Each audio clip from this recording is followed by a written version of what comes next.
తిరుపతి వేదికగా ఆధ్యాత్మికత ఆధునిక విజ్ఞానాల అపూర్వ సంగమం ఆవిష్కృతమైంది. సంస్కృత విశ్వవిద్యాలయంలో 7వ భారతీయ విజ్ఞాన సమ్మేళనం అత్యంత వైభవంగా ప్రారంభమైంది. ముఖ్యమంత్రి చంద్రబాబు నాయుడు, ఆర్ఎస్ఎస్ చీఫ్ మోహన్ భగవత్, కేంద్ర మంత్రి జితేంద్ర సింగ్లు ప్రజ్వలన చేసి ఈ కార్యక్రమాన్ని ప్రారంభించారు.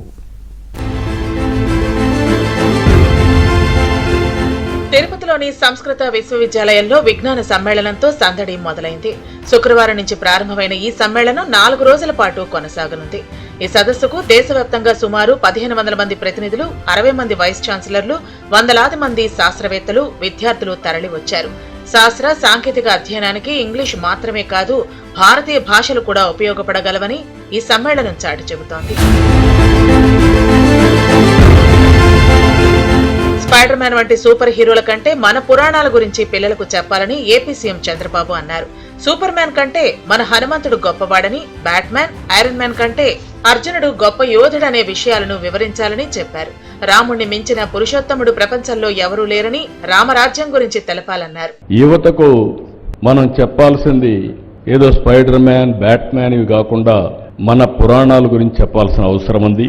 హాలీవుడ్ సూపర్ హీరోల కంటే మన పురాణంలో ఉండే పురుషులు గొప్పవాడని మన పిల్లలకు చెప్పాల్సిన బాధ్యత మన పైన ఉంది.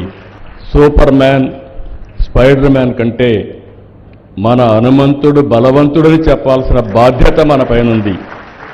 బ్యాట్ మ్యాన్, ఐరన్ మ్యాన్ కంటే మన అర్జునుడు గొప్ప యోధుడని వివరించవలసిన బాధ్యత మన పైన ఉంది. మన కృష్ణుని మహిమల గురించి, మన శివుడి మహత్యం గురించి యువతకు చెప్పాలి. రాముడికి మించిన పురుషోత్తముడు లోకంలో లేడని, రామరాజ్యాన్ని గురించి కూడా మనం చెప్పాల్సిన అవసరం ఉంది.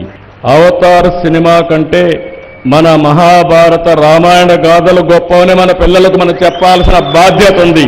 కంసమామ లాంటి రాక్షసుల గురించి కూడా మన పిల్లలకు చెప్పాల్సిన బాధ్యత మన పైన ఉంది.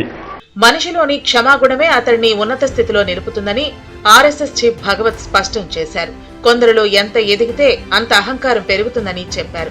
మానసిక సంతృప్తి లేకపోతే ఎంత పొందినా సుఖం కలగదన్నారు. మనమంతా ఈ ప్రపంచానికి ఎంతో కొంత రుణపడి ఉన్నామని, తిరిగి ఎంతో కొంత ఇవ్వాలన్నారు. भारत को विश्व को कुछ देना है. भारत का जो विकास है वो विकास केवल भारत को आगे जाने के लिए नहीं है.